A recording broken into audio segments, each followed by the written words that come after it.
this for the people that are really on the front lines here of this launch? Well,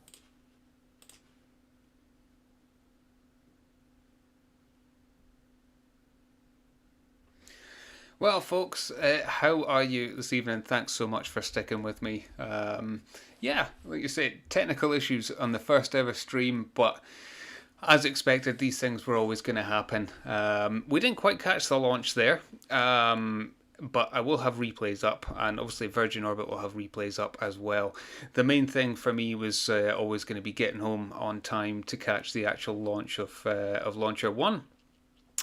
So that is expected, as I check the clock here, in around about sort of 70 minutes from now. Obviously, the flight path is going to take Cosmic Girl west out towards Ireland before it then heads south towards the launch area off the coast of Portugal.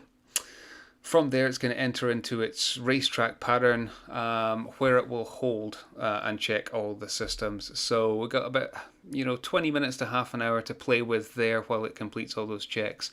And then the actual launch should only take about 10 minutes from deployment until Launcher 1 gets to orbit. So still plenty of time here tonight. Obviously, these two guys on screen, they are debating the sort of technical and financial issues of this venture from Virgin Orbit. So if you have any questions, start firing them my way, and I'll be more than happy to answer that. Again, I really appreciate you sticking with me here, and for all the support that you guys have given me on this channel. It's only a couple of months old, but 2023 is set to be a really, really good year for spaceflight in the UK. And as Chris mentioned as well, yeah, absolutely great for Scotland, particularly when we get the first launch from Saxavord, due sometime in the spring. But yeah, a few kind of issues there with the launch provider. It was due to be ABL Systems with their RS-1 rocket, but the RS-1 hasn't actually flown yet, and the company are in a little bit of trouble when it comes to that rocket. So we'll wait and see who the actual provider is going to be. There are a few waiting in the wings for that launch. A company from Germany as well, Astra.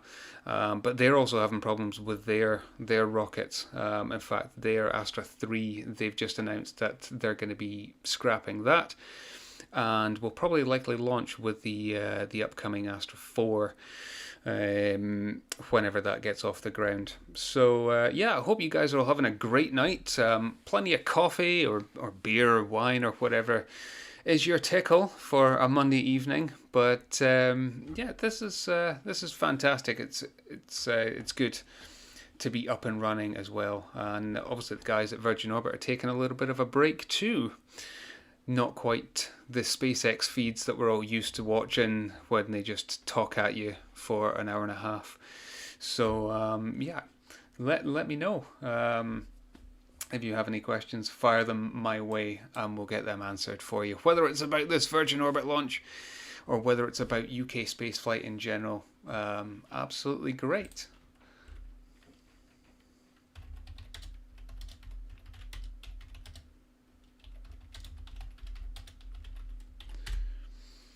And yeah, little comment there. Let me know if you can actually hear this microphone audio.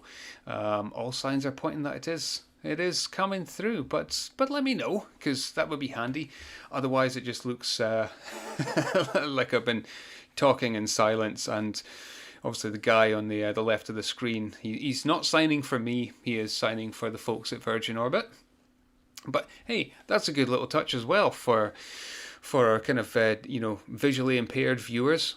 Just goes to show it's these little touches that put the company in a bit of a better light than what maybe Mr. Branson has experienced in recent years.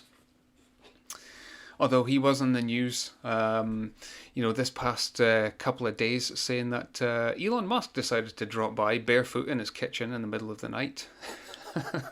He was pretty tickled with that one.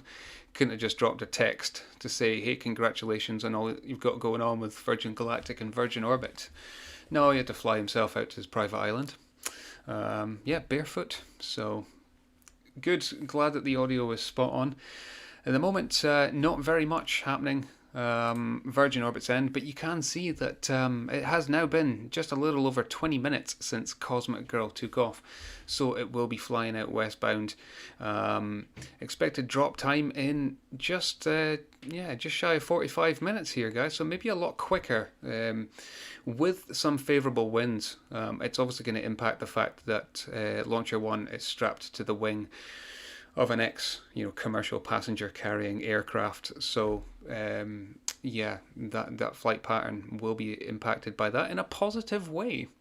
And as we all know by now, Cosmic Girl, ex-passenger carrying 747, previously attached to Virgin Atlantic, and did transatlantic flights. So there's a good chance that some of us watching here that have ever been to the States, I certainly know that I've flown Virgin Atlantic over to America before, over to Florida. I do wonder if I've actually flown on it. I don't know. Maybe some of you guys can check as well. Kind of previous history. I think it's been out of service now for a couple of years, and it's obviously been getting ready to be part of Virgin Orbit's fleet. Entered Virgin Orbit's fleet about 2.5-3 years ago, I believe. Obviously, all of the insides have been stripped out and made way for the new flight decks. On board, we do have the pilot, the co-pilot, and a team of flight engineers. So, for those of you wondering, this is a sort of three-way control mission. Launcher 1 will be primarily controlled from the flight deck on Cosmic Girl, with mission control at Virgin Orbit's HQ in California, at their Mojave base, having kind of final say, as well as the team at Spaceport Cornwall. They've got a bit of a sort of mini mission control set up over there, and between the three of them, they'll all talk. So once Cosmic Girl is in the racetrack, once all those systems are getting checked, mission control at California, at Spaceport Cornwall, and between Matthew Stannard, the pilot on this flight, and the flight engineers on Cosmic Girl, will all tie in and hit that big red button when the time is go. So Chris, you're absolutely right. N744VG is the carrier name for this flight. If you do have the flight tracker apps, I believe that it is up on Flight Tracker just now. So maybe have an extra browser kind of open. I'm sure, like me, we've all got quite a few. Basically, we're waiting for Virgin Orbit to kind of make that climb. It is going to climb to 35,000 feet, and then it will drop Launcher 1. The cool thing, if you've ever watched any of the Virgin Orbit launches before, when it drops Launcher 1, within a couple of seconds, Cosmic Girl itself, it pitches its nose up quite sharply, banks hard to one side, and that sort of clears the way for Launcher 1 to fire up the first stage Newton 3 engine, because it's going to power Launcher 1 into the sky at 8,000 miles an hour, and I wouldn't like to be in an aeroplane flying just over that. 8,000 miles an hour, that's going to propel it skywards in a few minutes, and then once Launcher 1 has reached space, first stage drops off and the second stage Newton 4 engine kicks up.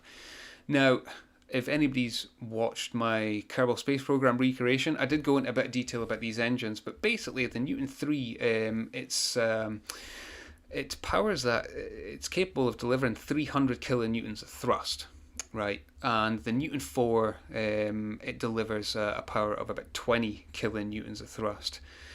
Quite a bit of a drop off, but you have to remember that the Newton 4 is vacuum optimized. So in terms of thrust to weight ratio, in terms of the fact that there's no atmosphere to contend with there, it's an appreciable difference.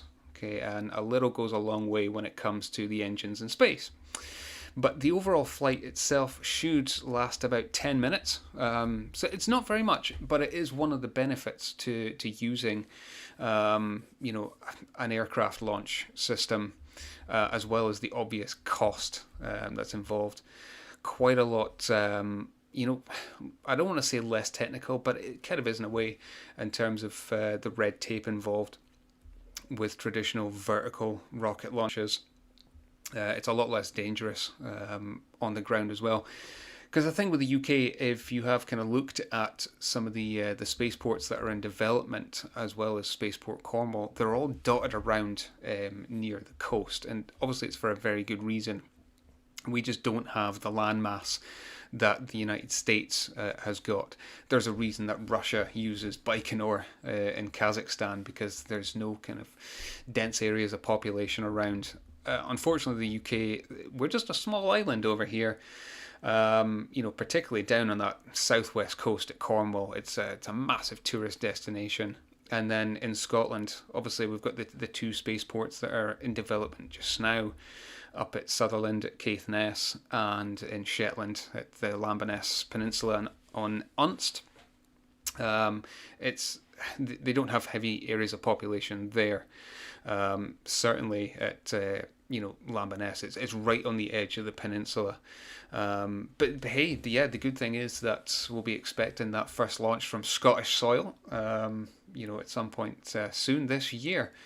Sutherland, it's still in development as well, and it continues to get funding, but obviously in one of my previous videos I did mention that the environmental groups are really on their case, because the whole area it's peatland, and they're kind of worried about the impact it's going to have on that historic area.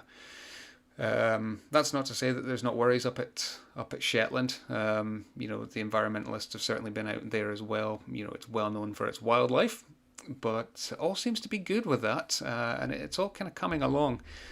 Other spaceports in development as well around the UK. There's one on the Western Isles being actively looked at just now. They're looking at potentially using other airports as well. Certainly Glasgow and down in Wales. So we could be seeing yet. Chris, no, as far as I'm aware, they've not quite broken ground on Sutherland. It's mostly due to these environmental issues. They were actually due to break ground in November, but it's been pushed back because of the public consultations for the environmental concerns. So I am honestly, the state of things in Scotland, never mind the rest of the UK when it comes to public consults. The consultation, it's still running at the moment as far as I'm led to believe. But once that ends, you're probably then going to have months of meetings and other consultations by the Scottish Government to decide, when it's going to break ground. All pointers are that there's going to be nothing stopping it actually happening, pretty much because of the commercial viability of having two spaceports in Scotland. There's a bit too much money riding on it, but I'd say that they're going to be pushed back till at least the summer. That's, I would say, the kind of earliest that we'd be looking at first spades in the grun, as we say, up in the northeast. And then from there, maybe towards the end of the year before they're kind of laying the concrete. Obviously, Saxiford, they can take quite a bit from that and look and see how they've done things. They only broke ground at the beginning of last year, really, and then a year's worth of kind of digging up, putting the infrastructure in place, and the first launch pad is there. It's ready to go. They just need the other buildings surrounding that. But this past week as well, they've kind of come out and said, nah, those buildings, they're well in kind of progress. So hopefully, come sort of mid this year, Sutherland can get going and pick up the pace. That would be cool. Plastic Mug, hey, thanks so much for your support since the really early days of this channel, man. Really, really appreciate it. All those kind of early comments and likes. It's helped me out quite a lot to know that at least on the right track as far as this channel goes.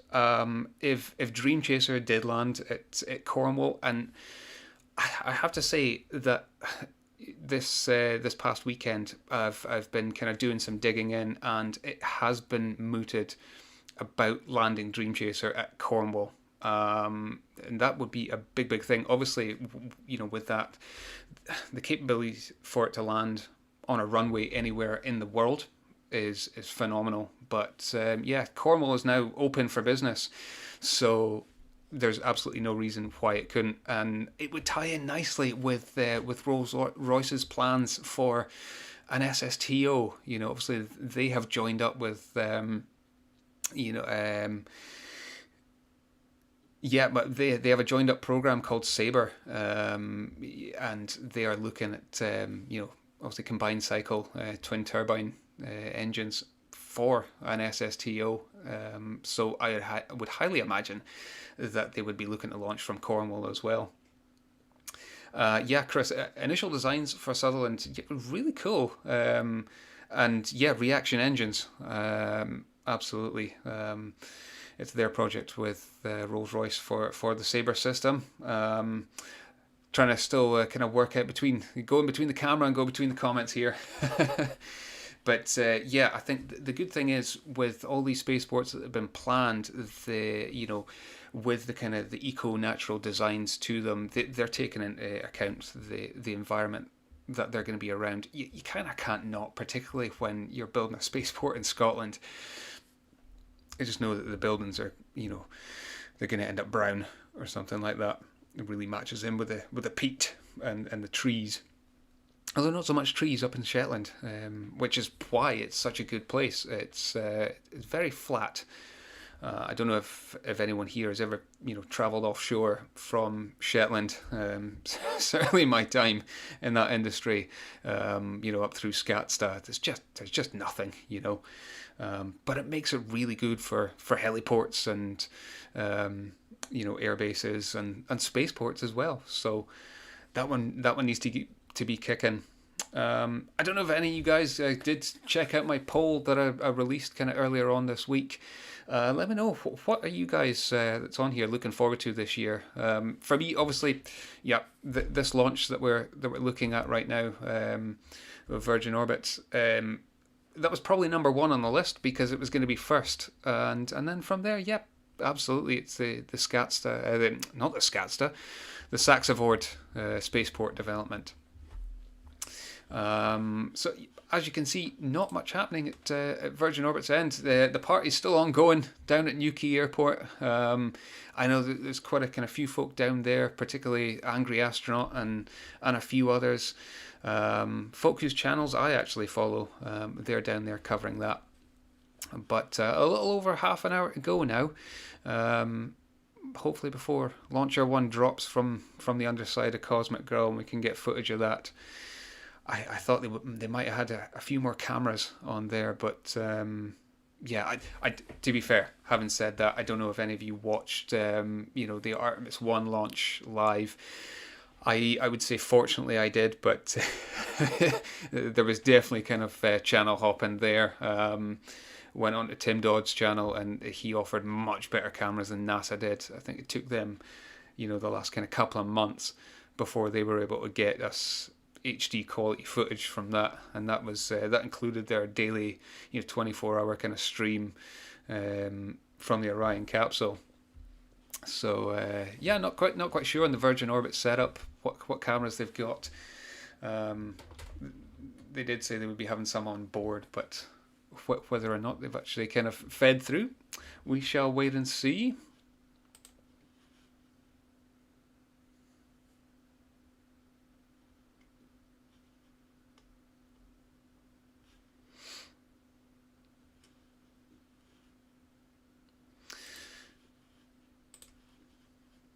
Clouds and a storm cell. One thing we like to do during our captive carry is actually do a little fin wiggle to make sure that if there is any icing that occurs on the rocket during captive carry, we're able to break that away. We detected no icing during the captive carry up to this point, but we did that little execution anyway, and that all worked nominal. We are tracking. Chris, I think that 7-hour round trip is maybe a bit too much, and tickets sold out within a couple of hours, I think. But they were going for a reasonable price, I believe. You have to know if Scotland does the same. God, yeah, can only imagine. I don't know where you stay. I stay about a 4.5 5 hour drive from Caithness, so whilst it wouldn't be the worst trip up, and I am looking at it when it comes to actually being operational, I really want to go up there and stream live from there. Obviously, this stream is a good tester for that, and we'll see how it goes with Sutherland's progress. But that would be a big commitment, and that's not saying Shetland as well. Depending on the flights in and out, and even the boats. You could be looking at a weekend stay. But yeah, I don't know if they can party as hard as the folks up in Orkney did when I was up there. That could be a really good weekend. So we're kind of hearing from Virgin Orbit that Cosmic Girl is sitting at around about 30,000 feet. It's turned south from Ireland, and it'll be heading towards to the racetrack. Yeah, a converted van would be great. It'd be ace. Kit out a wee transporter. Maybe get the paddle boards out as well.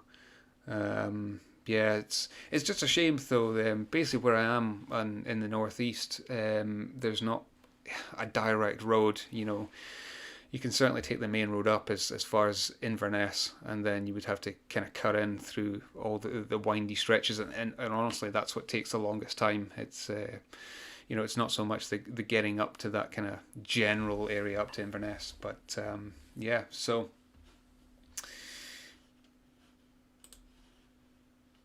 So yeah, less than half an hour now until Cosmic Girl drops her rocket, sheds her load, if you will. Any questions, guys? Fire them my way.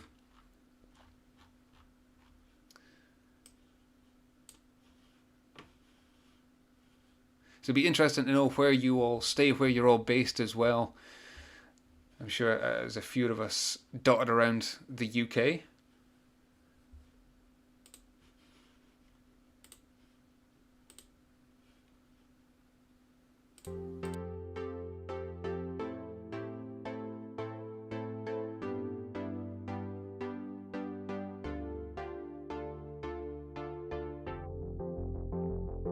And just taking a little second here off camera, but I'm still with you.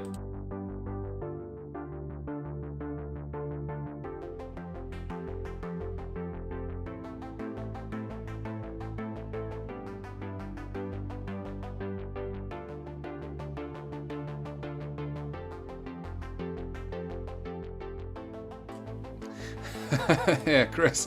Yeah, North Sea paddleboarding. That's what we're made of. It really makes you feel fresh. Really makes you feel fresh. But no, hey, Scotland got some great paddleboarding water, particularly down in Perthshire. So yeah, feel free to go and try that. It's fantastic. It's good for the soul. And Colonel Davis is joining us here today on behalf of one of the payloads that is flying with the launch today. And so we're really excited to have you. Thanks for joining us. No, thanks for the opportunity. It's absolutely great to be here and play a small role in this truly historic launch. So when you and your colleagues heard about, at the NRO, first heard about the possibility of launching out of the UK, what did you think? Yeah, it was absolute excitement. Since the very existence of the NRO started over 60 years ago, we've really taken great pride in how innovative, how we like to advance the state of the art and the art of the possibility when it comes to operating in space. This was just really another one of those opportunities to do something brand new, to do something exciting, and that's all really truly in our DNA. And so, of course, I mean, there are other. Hey, Ray, interested to know whether you're actually going to be able to see Launcher 1 launching. They have said in the mapping that pretty much most of the UK should see the rocket actually taking off. Whether we get that or not, certainly up in the northeast, I really don't know. But yeah, down around about where you would be, there's a good possibility that you'll actually see that launch. happening. So yeah, in about 25 minutes time, do let us know. Do drop a comment and see if you can see the fireball. I'm hoping it's not too cloudy as well for down you. But yeah, about 25 minutes to go, guys. Just shy of that. And Launcher 1 should drop from the wing a Cosmic Girl and start to head skywards. Obviously, yeah, in terms of yeah, seeing Cosmic Girl take off, yeah, cool and exciting. You know, part of it, but the main thing is actually going to see Launcher 1 complete the mission, because if there's any problems along the way, then it's just going to be you know, 8,500 kilograms of metal and, you know, plastic dropping into the Atlantic, which we don't want. But you know, this is Virgin Orbit's 5th flight overall. The previous 4 have been quite successful. I don't know if you've checked out any of the kind of previous videos that they did, but this is it's a working system, and you know, it's proven tech, you know, as it currently stands. So they have said, actually, though, in the past kind of week, that you know, they don't actually expect Cosmic Girl to come back to the UK. So in terms of momentous occasions and everything else, you know, this is it. This is what we're getting. I'm sure it's going to be replayed from here to eternity. You know, the fact they've made this happen. But they have other paying customers to attend to. What with the months of delays by the Civil Aviation Authority, and you know, the technical issues they were having at California during testing. You know. So yeah, right. What direction the flight take? It's going to head south once it hits Ireland, and it's going to head towards Portugal. So from there, when it enters the racetrack, it's going to do a loop. It's obviously going to kind of fly, you know, south and north and south and north. And they're going to do 2 of those loops initially for the testing, and then on the 3rd loop is when they're going to decide actually in which direction to launch it. So you know, these payloads, they are going into kind of, you know, sun synchronous orbit. You know, and all indications is that they are actually going to be firing Launcher 1 to the south, or the kind of southwest. But obviously, kind of things can change. And the good thing with the setup at the moment is, as well, in terms of those payloads, getting them into the right kind of orbit is easily achievable with this system. Maybe a lot more achievable than with a vertical, you know, kind of launch system.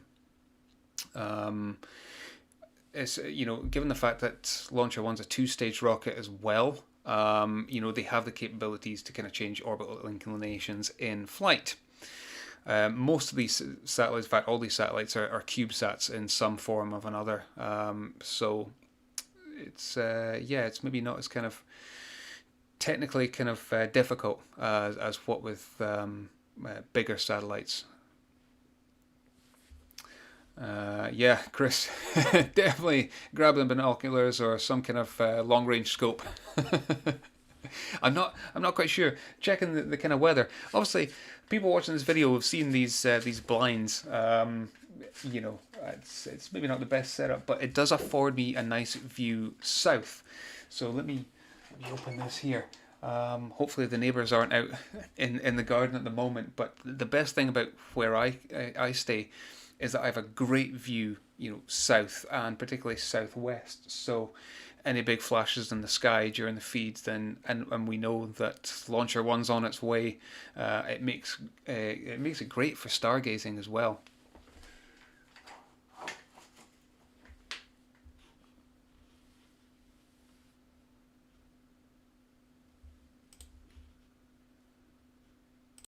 And we were in a taxi the last time we were down here, and they were like, "Oh, are you out here for the launch? That's so exciting!" It's, you know, the community is just really embracing, and it's fun to be a part of that. Yeah, exactly. I mean, especially being a historical first here, I mean, it really means something to be part of it. So it is, you can feel that excitement, you know, whether it's in the taxi cab or at the launch site. Yeah. And then finally, the other major element of the partnership that often gets discussed is between government and commercial industry. How is the ability to leverage commercial industry in particular, and in order to tap into new capabilities, change the way that you and your colleagues work and think about missions? Well, and it enables us to really unlock the innovation. That we are all about advancing technology and innovating. Nobody does that better, more efficiently, quicker than the commercial environment. So anytime that we on the government side are able to put constructs in place, like the contract that we used to acquire this particular launch service, that really harnesses the energy and the power that's in that commercial industry, so we can work together better and ultimately advance our U.S. and allied capabilities. Yeah, I couldn't agree more, of course, on the commercial side. But and we likewise appreciate the partnerships with government entities that are also encouraging and supporting new technologies to come to the market. So it definitely is, it's a symbiotic relationship that I think fosters and supports both sides.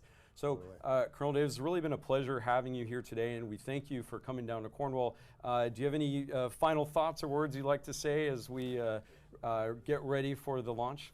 No, again, thank you. Thanks to Mel, who's been the host most of today on this, her and her team, and then the Virgin Orbit and Virgin Orbit National Systems teams have just been fantastic to partner with on this particular mission. And I personally have been really proud to just play a small role in it. So thanks very much. Thank you. All right, back to you guys.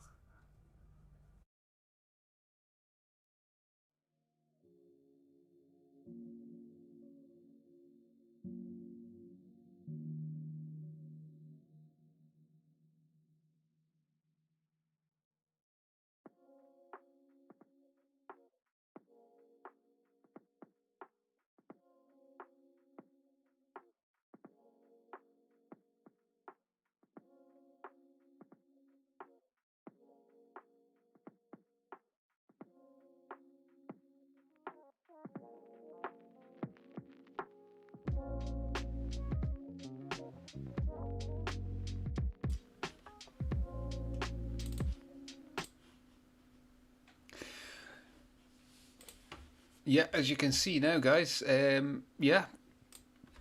Cosmic Gull is well on our way heading south towards the coast of Portugal.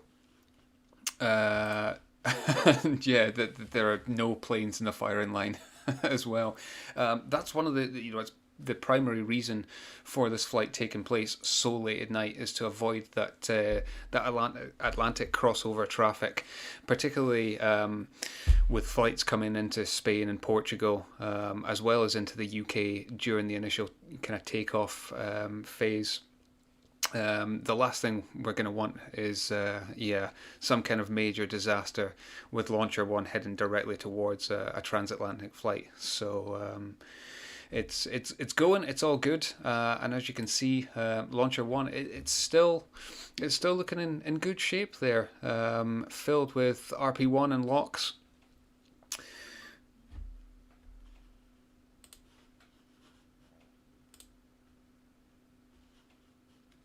And just taking a kind of look at that, looking at the data, it's getting up there. It's above 30,000 feet. All the voltages look good. That's quite an interesting kind of stat that they've chosen to kind of put up on screen. It's not something we really see from most rocket launch providers.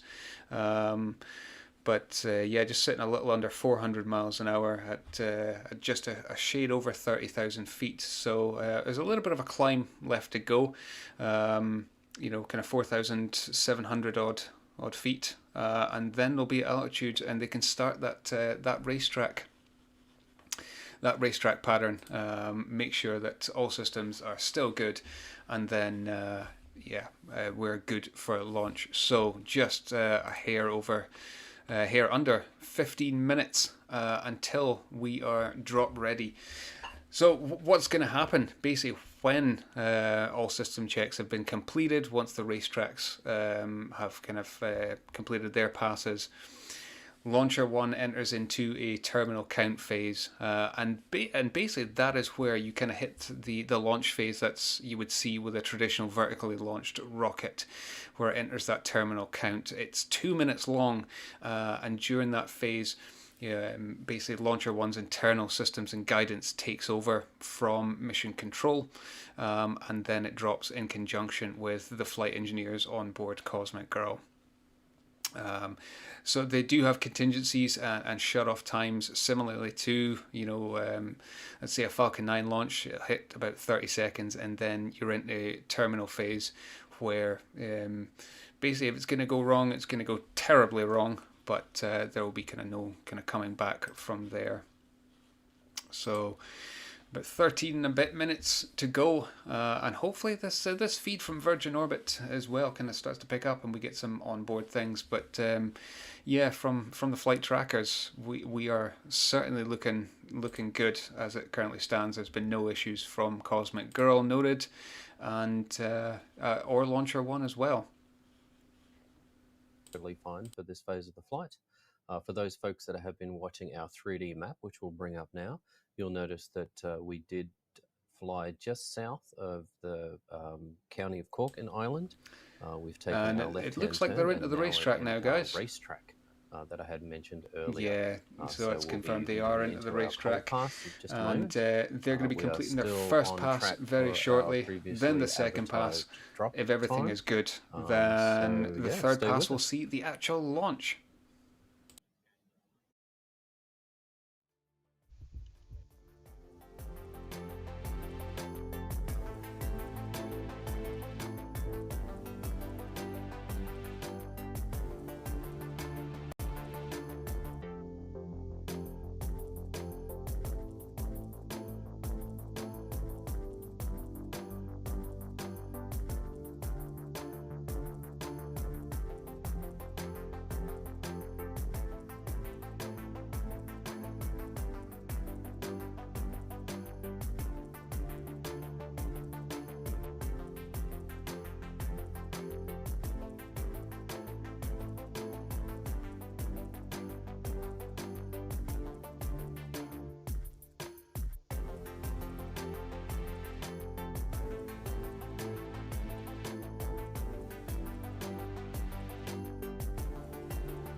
So yeah, not much of an update, but just a hair over 10 minutes to go.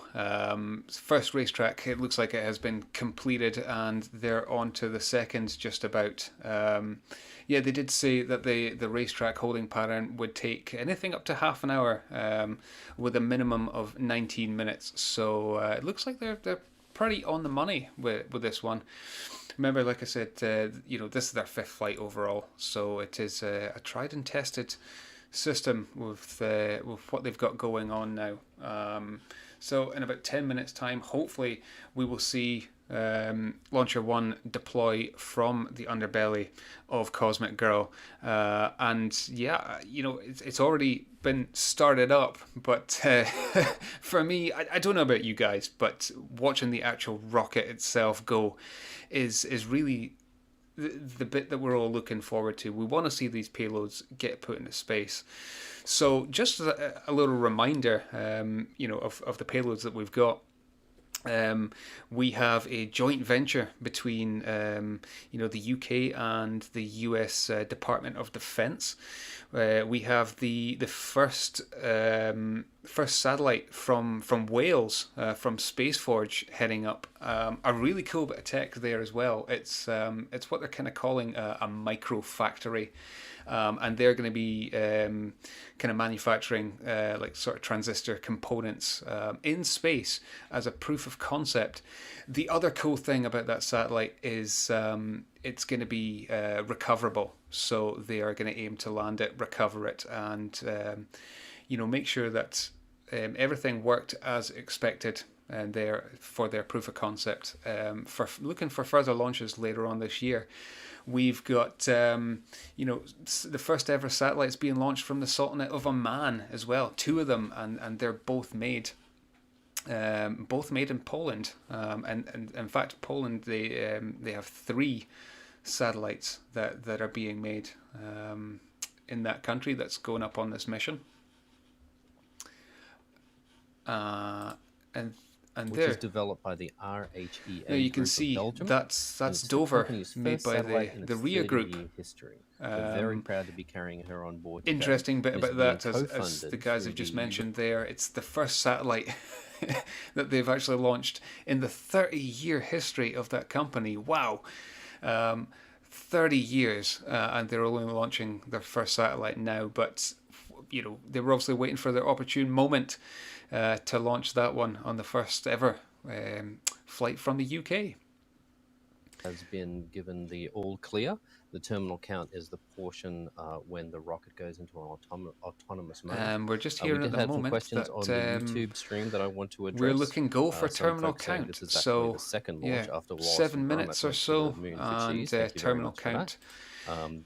Terminal count should start, I would expect, in the next 5 minutes. So let's stand by and watch this one. We use imperial units over metric units.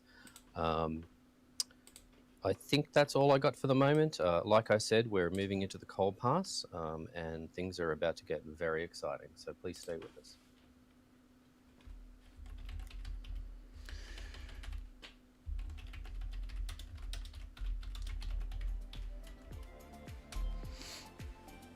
Yeah, appreciate it, Mark. All the way in the United States. I know, and some of the other feeds, there's a lot of interest worldwide for this launch here. So it's historic as far as the UK is concerned. For the US, it's going to be old hat by now. Watching rockets pretty much every day. There's something going on for those of you that do follow spaceflight as closely as I do. It's in terms of the age that we're living in spaceflight. When I was growing up, you got the occasional Russian launch and the space shuttle. Space shuttle's what got me into spaceflight, and you got a couple of them per year. Now, thanks to SpaceX mostly, we're getting rockets being launched every other day, and that's not including what's happening in Russia, in New Zealand with Rocket Lab, in China, in India. All these countries, these companies, European Space Agency projects as well. It's an absolutely amazing time, and the fact that the UK is now literally off the ground and can consider itself an orbital class provider for all these companies. And yeah. Birthplace of Scott Manley. He is some dude, isn't he? I can't think of a more perfect name. It really is a global thing. As far as first launch, spaceflight's concerned. An exciting new capability. I first heard the Rolling Stones when I was at school, and their songs have been in my head ever since. As a nervous teenager, armed with a tape recorder bigger than me, I interviewed Mick Jagger for Student Magazine. And years later, we tried to sign the band. And years after that, we finally managed to bring the Stones to Virgin Records, and they helped make us the biggest independent record label in the world. I remember hearing Keith Richards kick off Start Me Up when we promoted the Stones comeback tour in 2012.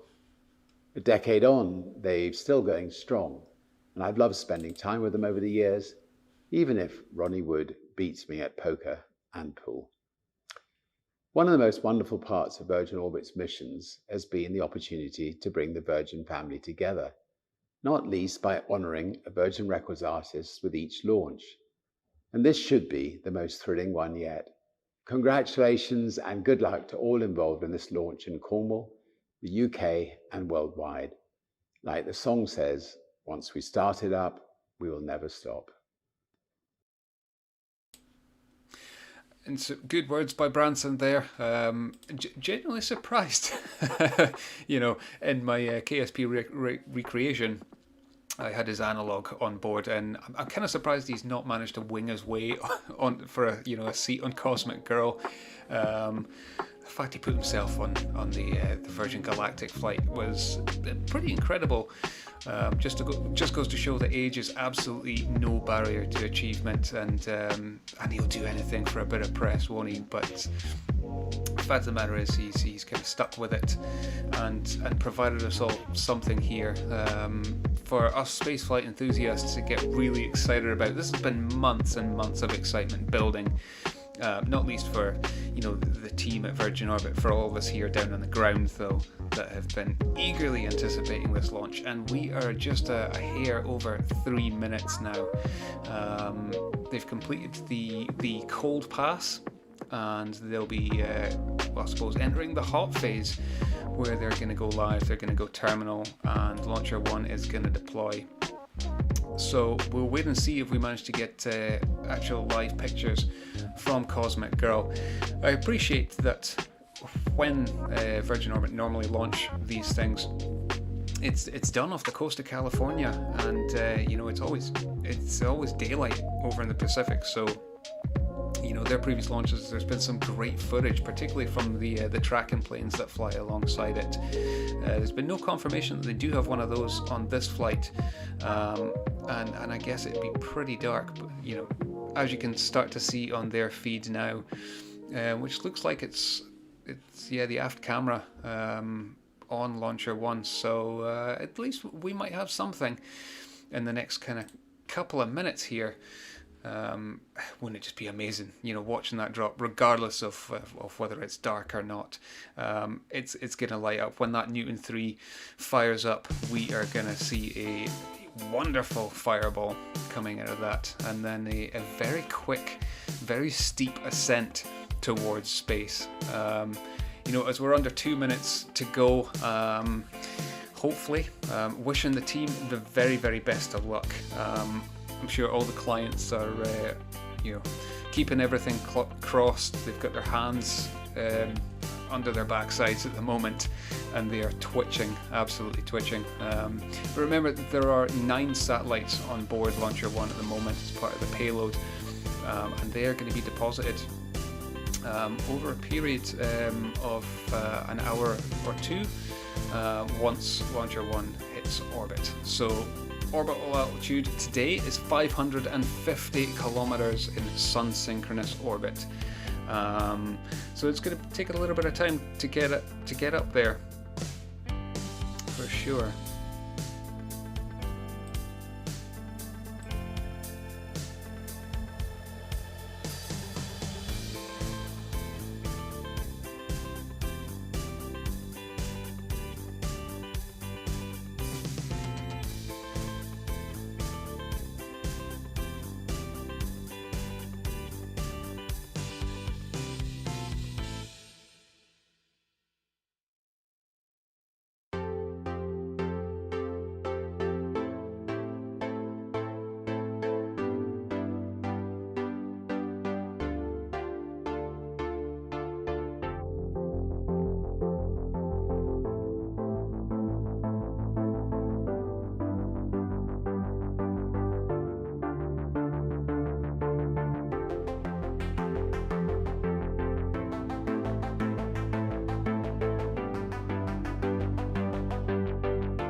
Yeah, Mark, not quite sure at the moment what the expectation is for the cameras. By the looks of things and some of those kind of earlier images there, it is going to be a bit more like SpaceX, but I would only expect them to have a few cameras on board the actual launch vehicle itself. Hopefully a couple, on the underside of Cosmic Girl.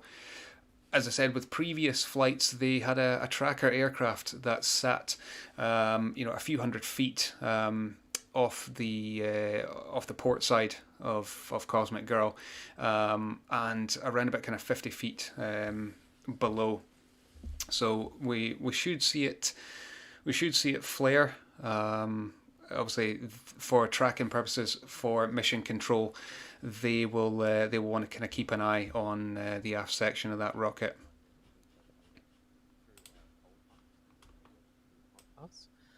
The counter on the left-hand side is a little bit of a misnomer because it's really drop-ready time. And I also did want to mention, you probably saw a quick camera feed that we had where the screen looked black. That's actually nominal because that was a live camera feed from the camera that's actually on the rocket underneath the payload fairing. You can see now this is an aft camera view from the drop. So we have, it looks to be a successful ignition of the stage 1 engine as we make our way to space. Well, yeah, a little bit slow there off the mark, but Launcher 1 has successfully deployed from the underside of Cosmic Girl, and the Newton 3 engine firing up really, really well. Look at that.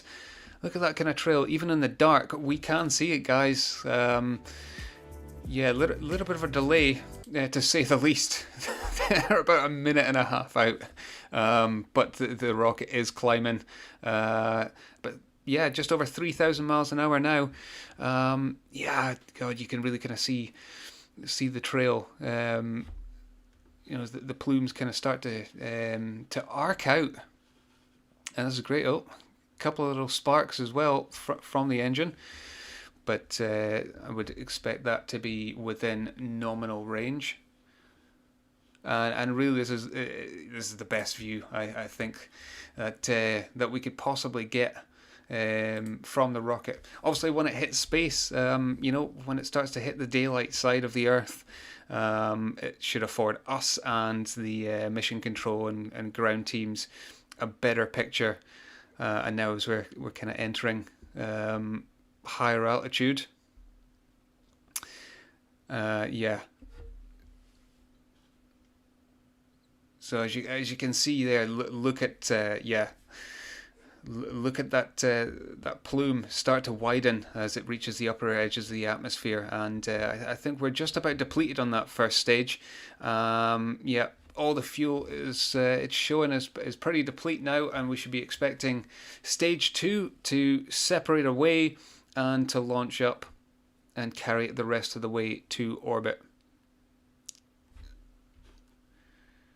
And we've just had MECO, main engine cut off. Waiting for a sign of a good separation. This Launcher 1's still carrying itself skywards. This is pretty good telemetry data that we're getting here from Virgin Orbit. Back to our aft camera. Fairing brake wire is broken. We have stage separation, and we've got good stage separation there. Maybe not such the greatest camera views there, but stage separation. First stage is going to drop back down here. That is and it's actually going to continue to travel, obviously forwards a little bit, given it's currently traveling at 8,000 miles an hour. It's expected to land somewhere off the coast of North Africa, actually in the area near Casablanca, and as you can see, it's still very, very dark up there. But it's still climbing. Switching data source to Nuki. Yeah, Chris, absolutely beautiful plume. I'm sure we'll see that in more shown detail in the replays as well. Is no longer of Cosmic Girl because she is on her way back to Spaceport Cornwall in the UK. The And trajectory is do let now me know as well if tracking you can Launcher hear 1 as she the makes her way feed down from the Virgin Atlantic, Orbit as well. Ocean towards the Canary Islands. 9,500 miles an hour Launcher 1's currently travelling at.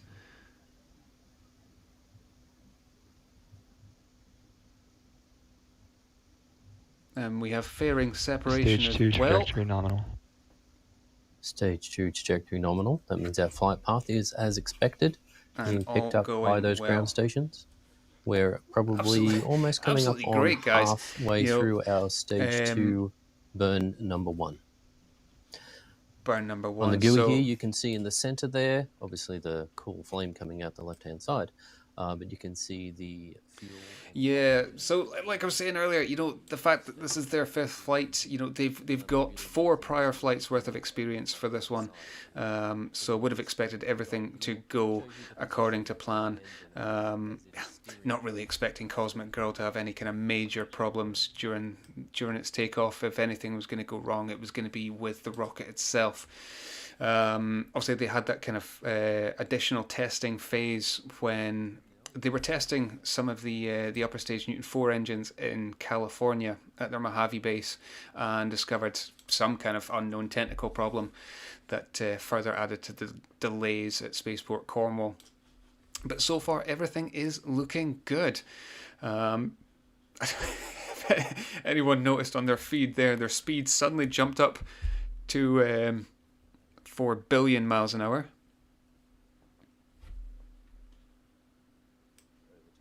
Internal batteries. And yeah, a little bit of mix up in their feeds there as they switched over from the internal power feed. Yeah, all good. But could you imagine if Launcher 1 did suddenly start traveling at 4 billion miles an hour? Be halfway to the moon by now. Cut off 1.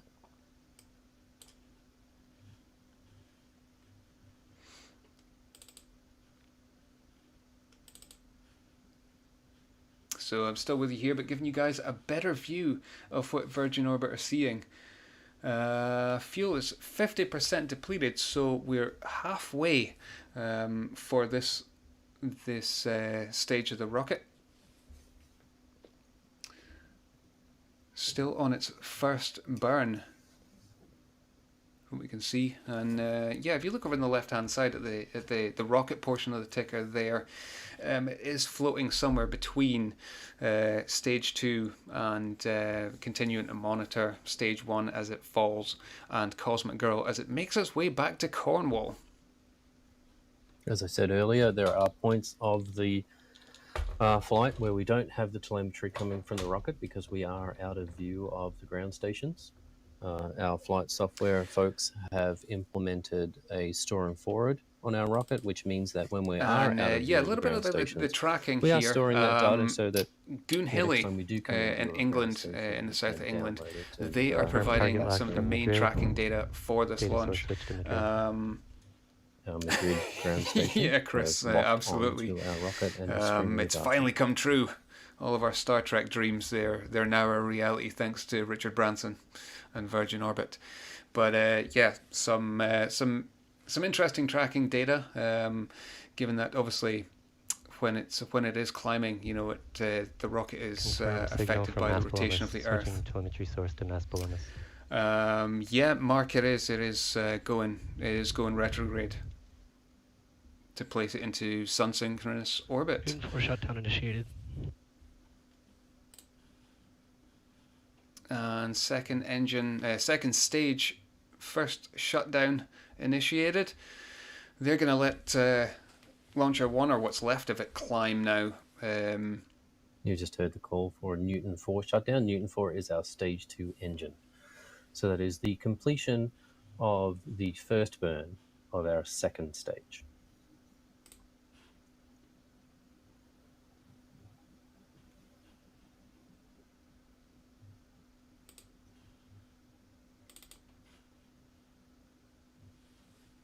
You can see along the bottom of the screen right now, our flight timeline has been updated to show the Cosmic Girl is returning, obviously, and then Launcher 1, which takes up the majority of the flight timeline there, it is at our S2 cutoff, or our second stage engine cutoff.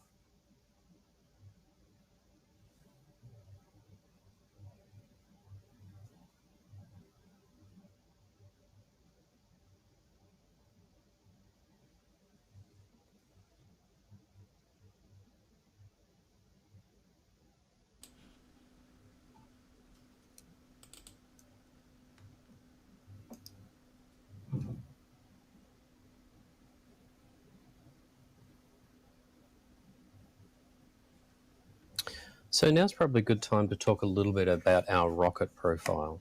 Like I said, once we get to drop, a lot of stuff happens very, very quickly. And this should What be you might good. have So seen let's is initially listen after in the drop, here around and about see what 5 they're going to seconds or say. so after the drop, because we need to make sure that our aircraft is safe and out of the way.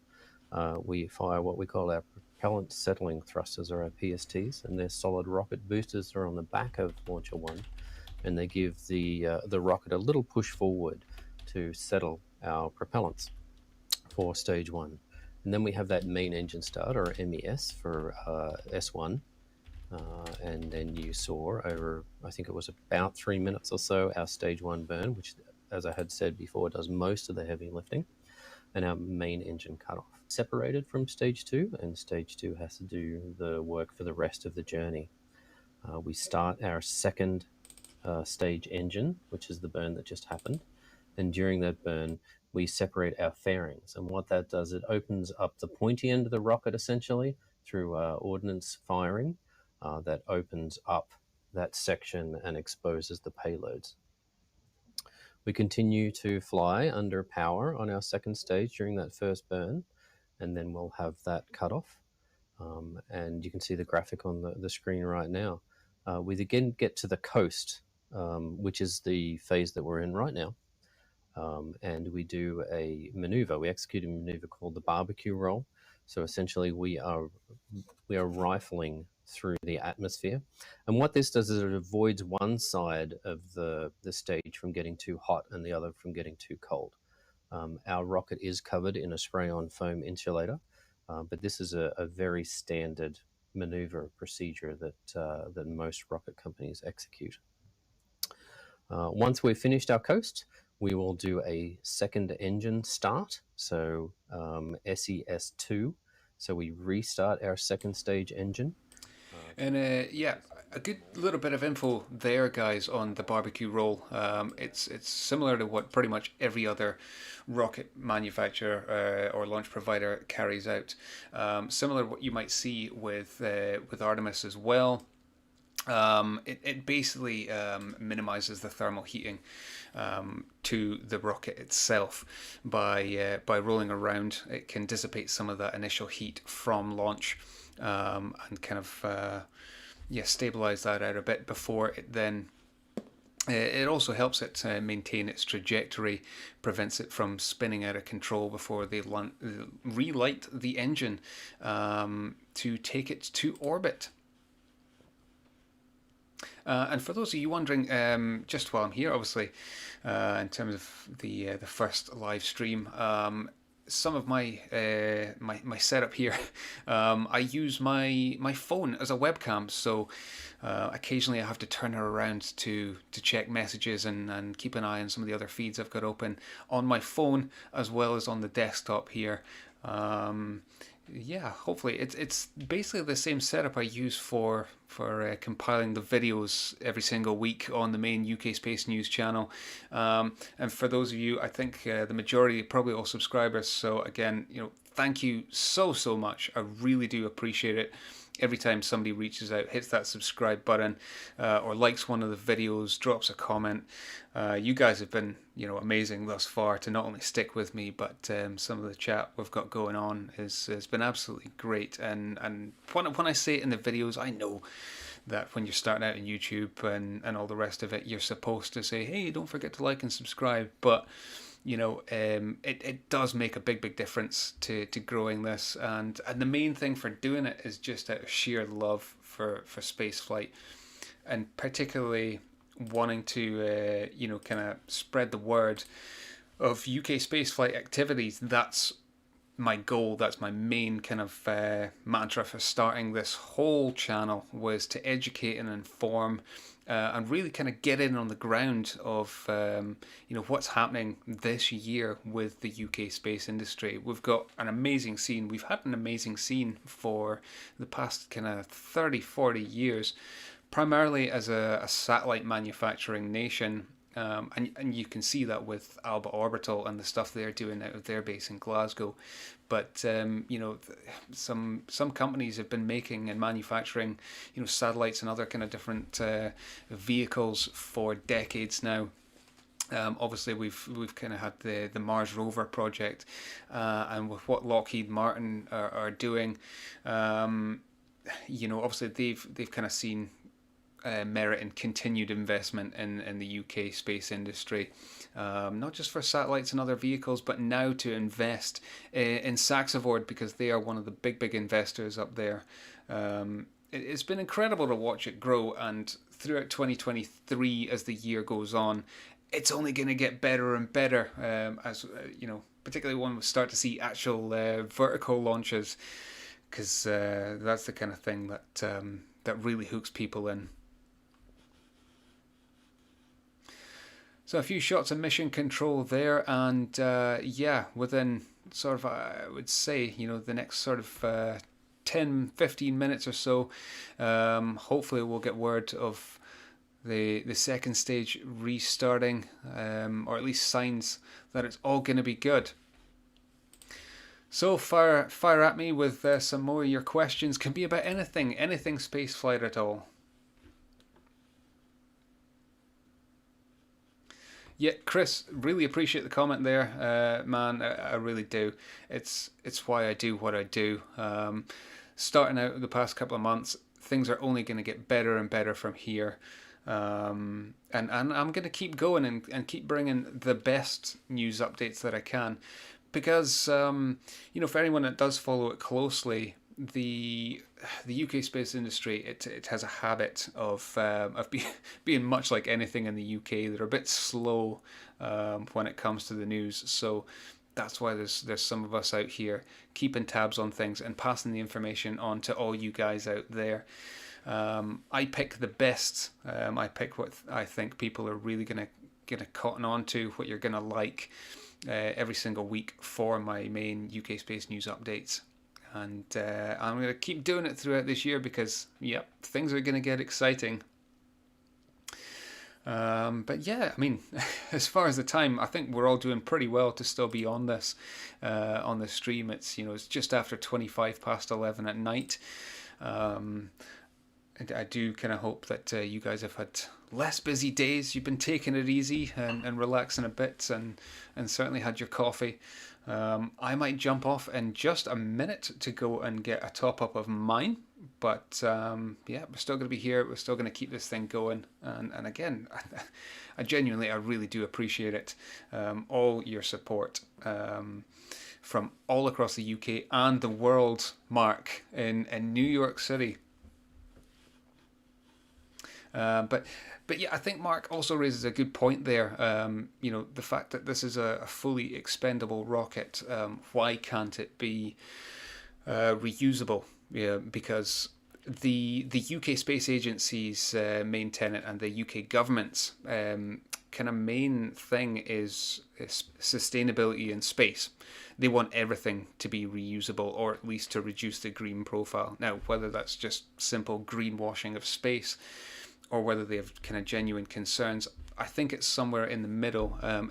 It would be nice to see a horizontally launched rocket, be reusable, but it ultimately keeps costs down.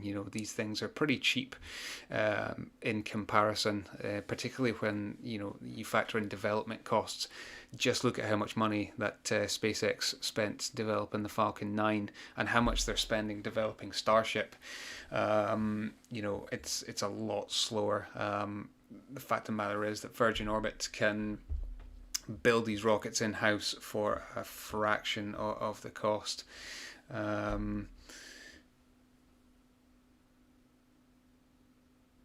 Absolutely. Two stages, Mark. you know, it's but you do. Yeah, so the plane, I suppose it may be classed as the technical first stage, or what I've heard Virgin Orbit refer to it as stage 0 before as well. It's mostly about getting the rocket to. Turns Cosmic Girl is much and such the same as you know, SpaceX or NASA's transporter vehicles. It's just a mechanism to get the rocket to where it needs to be before it takes off. Pretty much almost two and a half or 3 stages this rocket, but Cosmic Girl is just a transporter. It gets it to where it needs to go, and the actual rocket launch happens out over sea. But I think, you know, again, you do raise a really interesting point there as far as reusability is concerned. It's, as I mentioned, it's what the UK government really, really want, and as we see, you know, kind of companies coming up off the ground, looking at, you know, doing different kind of projects in space, particularly some of the cleanup operations as well that are ongoing right now and that are going to happen in the future, whether this year or next year. It's definitely something that they could potentially look at. Ultimately, it's a huge initial outlay, but if Virgin Orbit or some other company could nail reusable horizontally launched rockets, then it would certainly open up a whole new market. Maybe if Sabre definitely gets off the ground and we start seeing SSTOs flying up to space and back every day, then you know that you really have reached the future. And wouldn't that be an amazing thing?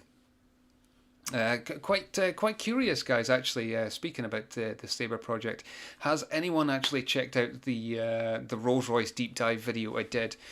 I was quite pleased with the way that turned out. It was my first deep dive video, and I do plan to do a lot more this year. Got some coming up on the Scottish space companies, of course, Skyrora and Orbex.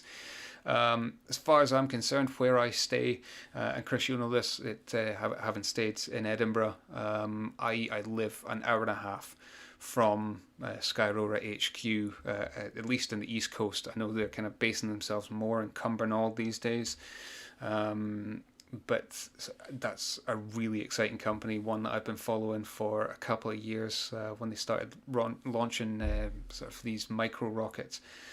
Really using off-the-shelf parts, and now they're kind of in development of their 3-stage Skyrora XL.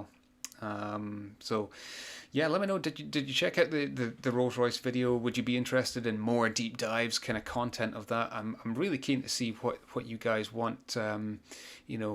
Away from potentially more streaming of rockets, if we can do that. Certainly.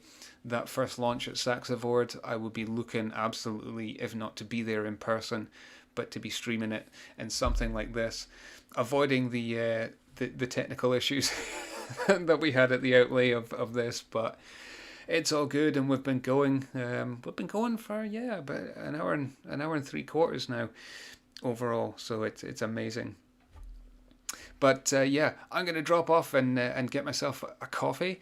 You guys fire me some questions. Let me know kind of what you think, of what you'd want to see as well. I'm really, really keen to keep interacting and engaging and provide the content that people want, aside from the UK space news side of things. So let me know, and are you still awake out there? You've all done really, really well.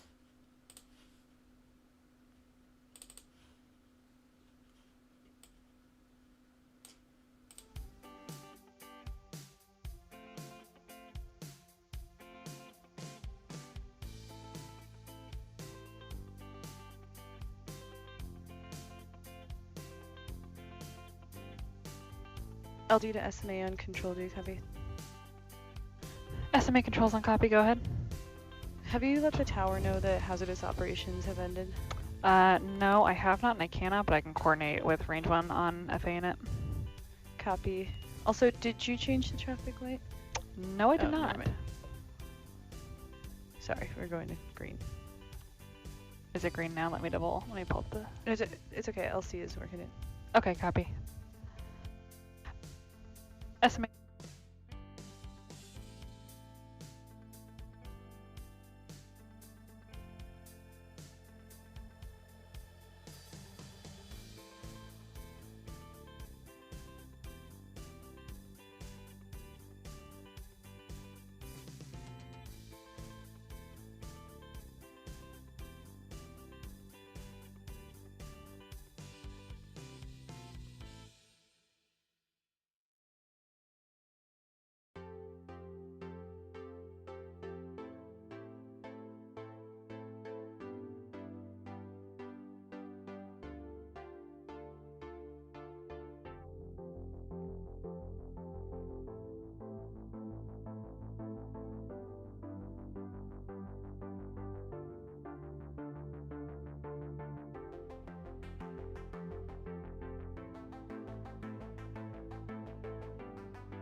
Welcome back, everyone.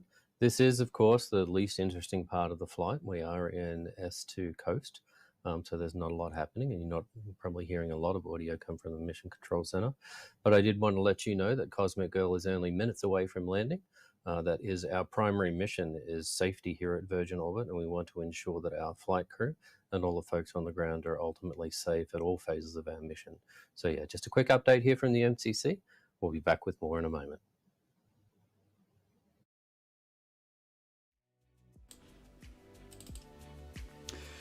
Hey, back again, guys. Coffee in hand, and I think it's definitely needed given this time of night. And shirt on. If you've seen me shivering or appearing to shiver, it's not because I'm nervous. It's because it is actually quite cold. You know, it is Scotland after all, and here in this room, temperature can drop a little bit. So heating on, and extra layers, and a coffee in hand. As you heard there, Cosmic Girl just a few minutes from landing back at Cornwall, and really what is the kind of completion of phase 1 of this mission. Phase 2 is certainly getting the payloads to orbit, and hopefully these guys are back with some great footage in the next few minutes as well. Party is still raging on down in Cornwall. And I really hope that if there's anyone down there that happens to be kind of keeping an eye on this, or just they're having a great time in general, because man oh man, what an absolutely amazing historic first flight it's been so far. Everything has gone according to plan for Virgin Orbit, and I know we're gonna look back on this in years to come, say that we're all kind of here watching it in some capacity. For those folks down there, they're going to kind of take that memories. So, like I said, I would like to be down there, but at the same time, we're afforded great views watching these live streams. Would have expected a little bit more kind of from the cameras. Not sure if there is actually one on the upper stage. There was an indication that there may have been one watching the payloads getting deployed, but then again, we do have Ministry of Defence. We have a Ministry of Defence satellite on board, and for anybody that does watch the SpaceX launches regularly for the US Space Force, you'll know that they do tend to kind of cut the camera feeds when that payload is being deployed. It's obviously mission sensitive purposes.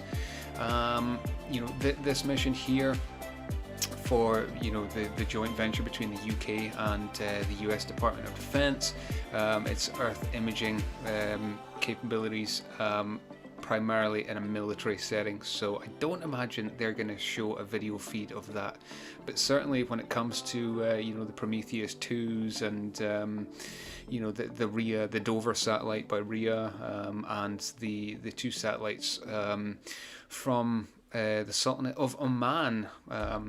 Interestingly enough, one of them is called Aman, A-M-A-N, and the other one is Tuatara. So I would like to think that they would have a vested interest to be watching this at the moment, and to kind of get a visual feedback on how their satellites are progressing.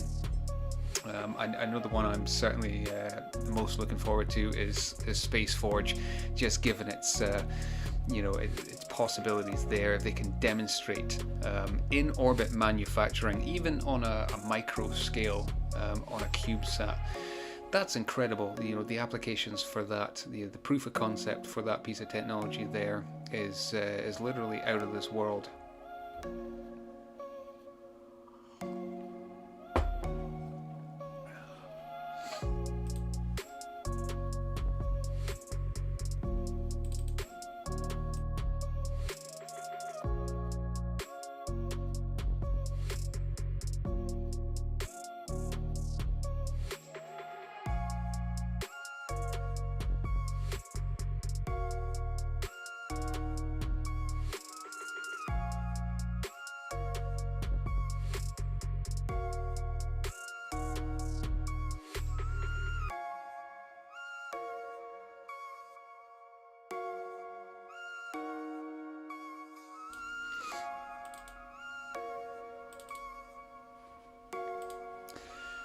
Yeah, just a quick little kind of check of everything. Make sure it's still a go, given those technical issues in the kind of first phase of this stream. Again, I appreciate you sticking with me. This is the first time I've streamed, at least in a spaceflight capacity. But on checking there as well, again, another shout out of appreciation, because the channel has just hit 100 subscribers, which is absolutely unbelievable. For somebody that's posting about spaceflight and not kind of, much more popular or mainstream topics, to do that in about 3 months is it's pretty overwhelming. It's really, really cool, guys. And again, I appreciate every single subscribe, like, comment, or watch along with me here. I think just looking at the figures, I'm not a massive kind of in-flight stats guy, but peak kind of 365 viewers on this channel is absolutely incredible, and I appreciate you all taking time out of your evening to spend with me here. We are waiting confirmation that everything is fine with the second stage. I'm waiting to see Cosmic Girl landing back at Spaceport Cornwall to complete that part of the mission. Yeah, Chris, man, it's absolutely incredible. I really, really appreciate it. And a shout out to Scott as well, for your efforts last week, or what is it, the week before now? I don't know what date we're on. The occasion is getting ahead of me, but yeah, I appreciate your efforts too, dude. So hopefully any minute now we should start to get footage from Cornwall of Cosmic Girl landing back and touching down at the runway there. And then a few minutes after that, we should get confirmation that stage 2 is ready to relight that Newton 4 engine and power it into its proper orbital inclination. Current altitude is showing at 244,030 feet above sea level. So yeah, it's kind of concurrent with our Welcome back, everyone. Kilometers. It appears that Launcher 1 has suffered an anomaly, which will prevent us from making orbit for this mission. We are looking at the information and data that we have gotten, and we'll be back with you in a moment with more. Okay, so yeah, Plastic, again, thanks so much. Definitely looking to the next live stream. But just as kind of confirmation there, what we're seeing our man at Virgin Orbit say is that they have suffered a malfunction on the Launcher 1 rocket, and it's now looking unlikely that it is going to reach its final orbital destination. But we're going to stand by as they stand by and try and figure out exactly what's going on up there. Again, yeah, like I kind of mentioned in earlier on in the feed and in previous videos, there were issues with the Newton 4 engines during testing in California at the Mojave base. That led to further delays and inspections taking place at Spaceport Cornwall. It did look like everything was fine with that. There was no update as to what the technical issues were. No indication whether it was a kind of hardware problem, a software problem. Just nothing at all. Hopefully this one will give us a better idea. Now, obviously, best case scenario is that they're just kind of losing, telemetry data from the rocket, and that it's still proceeding as planned. But the problem is, while it's working on internal guidance and internal software systems, they still have remote control capabilities from mission control in order to kind of correct any errors as far as orbital inclination is concerned and the general function of the rocket itself. So yeah, this may put a bit of a stain on the historic first launch from mainland UK soil. But yeah, we're in the UK, and what works right the first time, as you guys know, having stuck with me since the start of this stream, hoping they kind of get back soon and maybe just give us feeds of Cosmic Girl touching down in the meantime.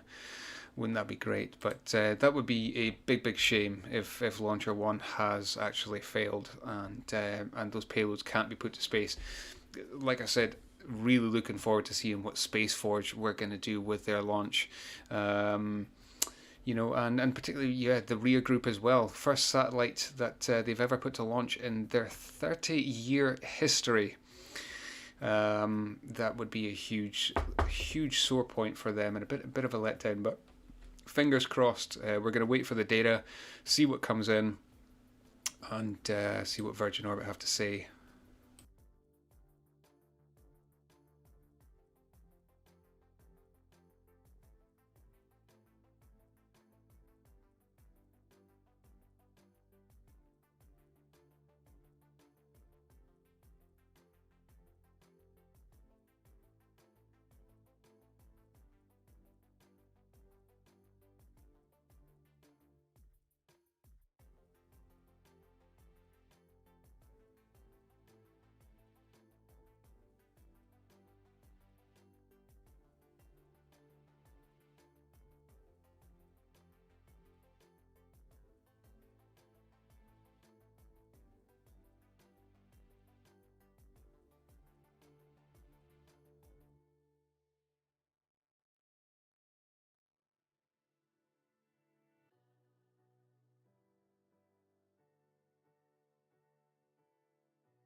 As you can see, guys, just had a quick check of the tracker there. That is Cosmic Girl getting ready to touch down at Spaceport Cornwall.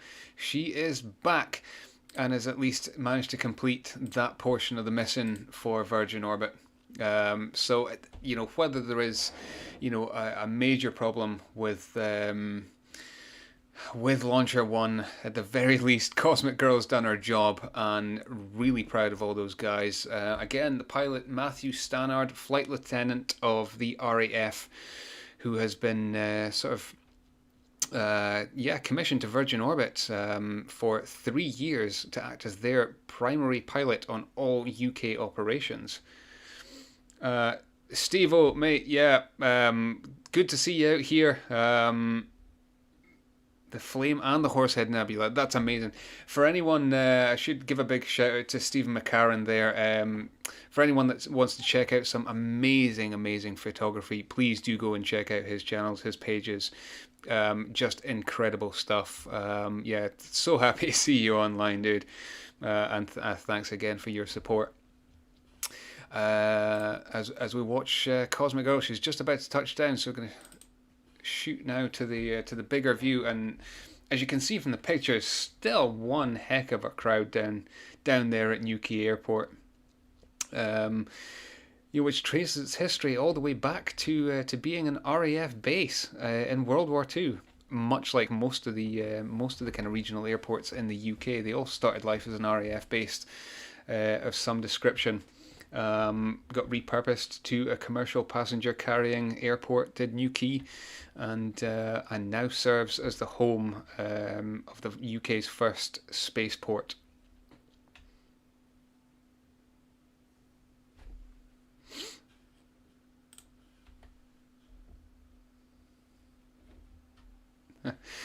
No, I appreciate yours, man. Appreciate yours, Steve-O. Really good. Yeah, hit up some pics. You know, I could definitely use them in the future as well.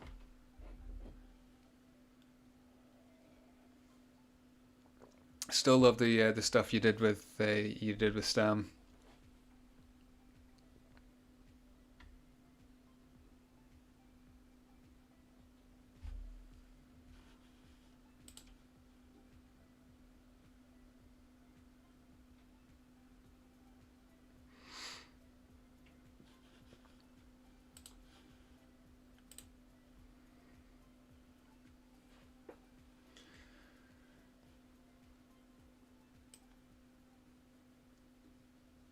What amazing shots we're getting here. Even still through the dark, guys, we can see Cosmic Girl coming in.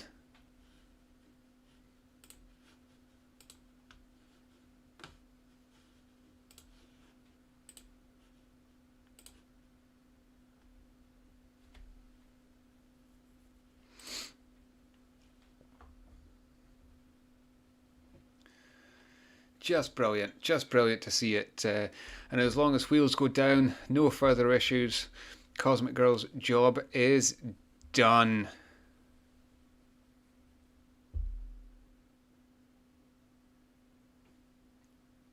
Two down. Yeah. Nose down.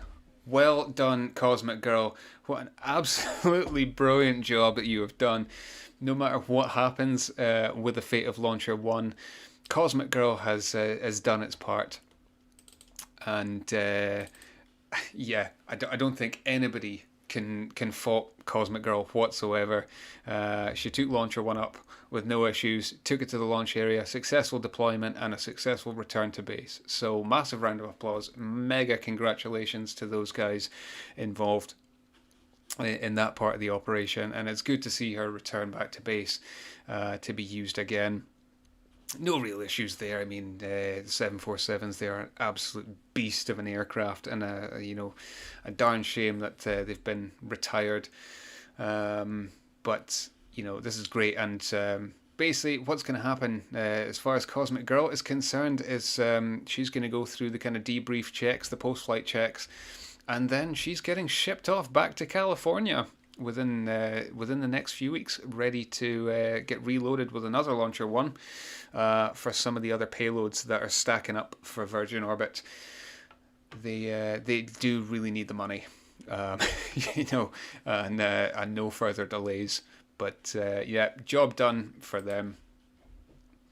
And we're still going to wait and see what's been happening with Launcher 1.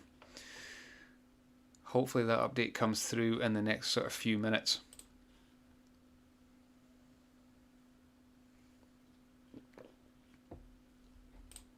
Oh, that was needed.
Yeah, I don't know about you guys, but yeah, this is baby making music as far as I can see. I thought Virgin Orbit were all punk rock and roll, that we saw earlier on as we're watching Virgin Orbit taxi back towards the hangar at Spaceport Cornwall. Yeah, again, thanks so much, Chris, and Yeah, appreciate it. Appreciate that you've been with me since the start here. Thanks for sticking with it. Yeah, Steve. At the moment, we're still waiting for information from Virgin Orbit about the telemetry data. They've certainly got nothing up on screen like the previous feeds that they did have before. For the full Launcher 1 setup. At the moment, they're indicating a potential problem with stage 2, but whether that's just a kind of loss of signal or if it's a bigger hardware failure, we're still waiting to see. At the moment, I think everyone's kind of focused on the successful kind of landing back of Cosmic Girl, and hopefully we get that update very, very soon.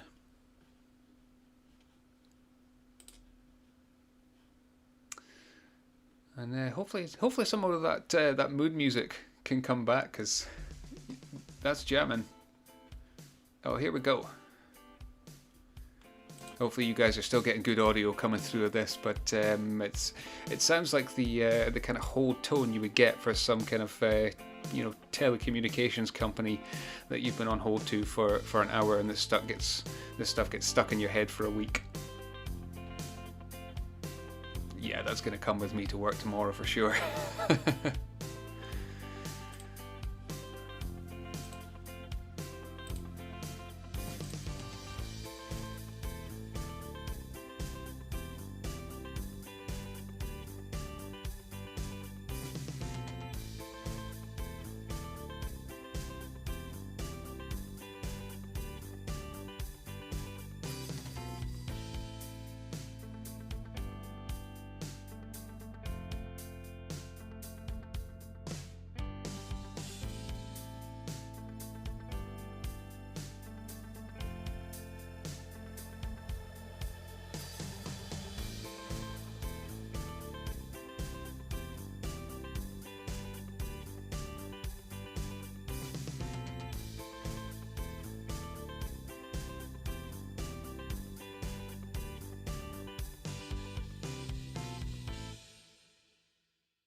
So just checking a few of the different feeds there, guys, and the latest seems to be from Virgin Orbit that they have suffered an anomaly that has prevented it from reaching orbit.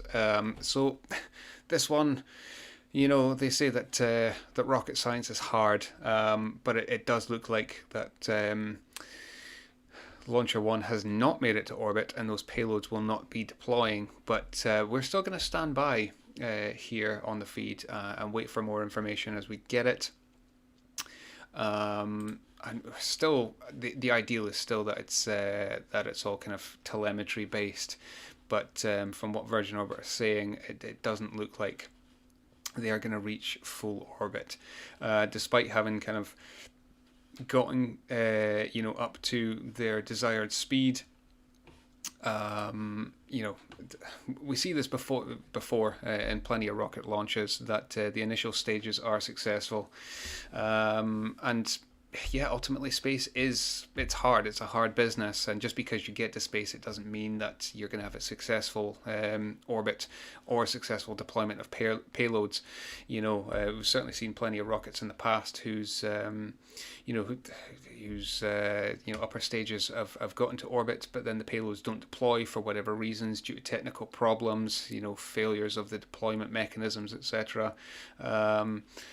God knows, even when we had the space shuttle, there was a few times where they kind of struggled to actually deposit their payloads. So yeah, we just have to kind of wait and see for this one. We'll give it a little bit of time here, guys, and see if we get some information from Virgin Orbit, hopefully through their official feeds. But hey, again, it's not all bad news. We did witness the first rocket launch from mainland UK soil. It might have not been a success. but it still managed to take off, and Cosmic Girl managed to land back safe and sound. So silver lining to that cloud, if it indeed is going to be a dark one. But you look at the feed of the ground crew there, and all on board. Just can you imagine how happy they're going to be? And for the crowds down there at Cornwall as well. That's an amazing thing. I'm sure the news is kind of feeding through to them about Launcher 1. But we'll have to kind of see how this one pans out. Definitely a few nervous heads right now at Virgin Orbit to wait and see. Like I'm saying, just because they're reporting an anomaly, it doesn't mean that it's a complete failure at the moment. As with everything in life, I don't believe that anything is going to happen until it's actually happened. And, in terms of failures as well, just because that's what the indications are, it doesn't mean that that's actually the case. And Chris, you're definitely right when it comes to Tales from Light photography. Some absolutely brilliant images. And for all you spaceflight fans out there that haven't checked out Tales from Light on Instagram and other social media channels, do check out Steve's stuff there, because his kind of photography is just absolutely amazing. Most of us that are into spaceflight, I'm sure we're into kind of, that type of thing as well. Astronomy and in general. It's all good stuff.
Oh, you gotta love these tunes.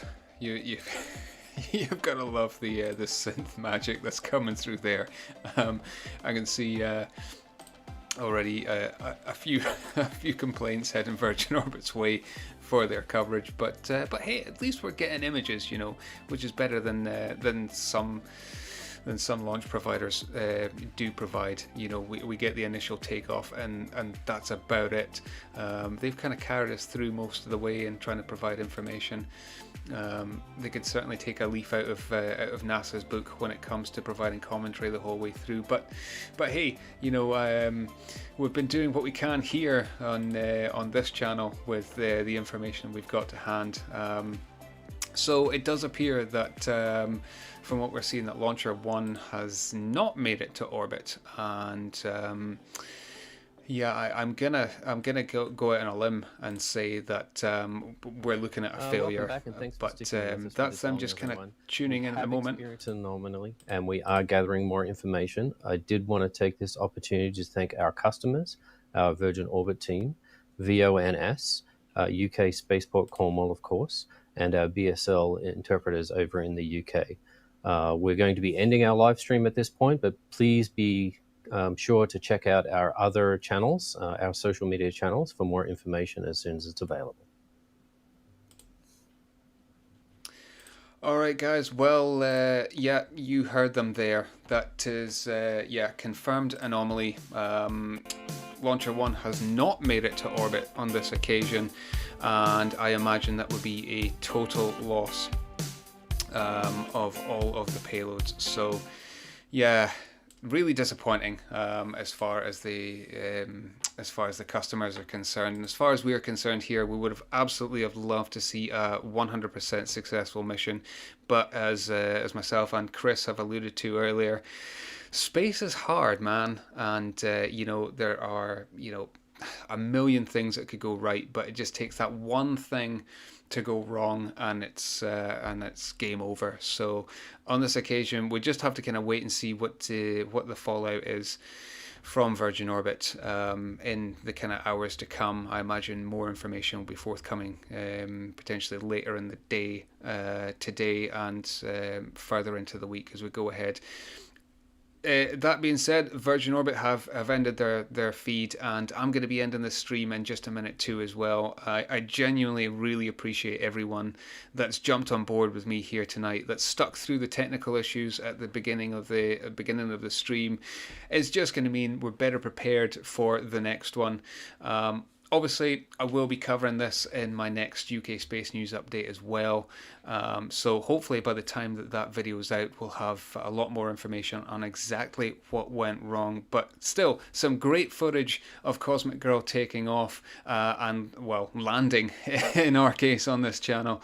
And particularly, that first stage deployment by Launcher 1, the footage, we're going to try and get that footage cleared up and get some better views to you guys as well later on in the week as we dissect that after the fact.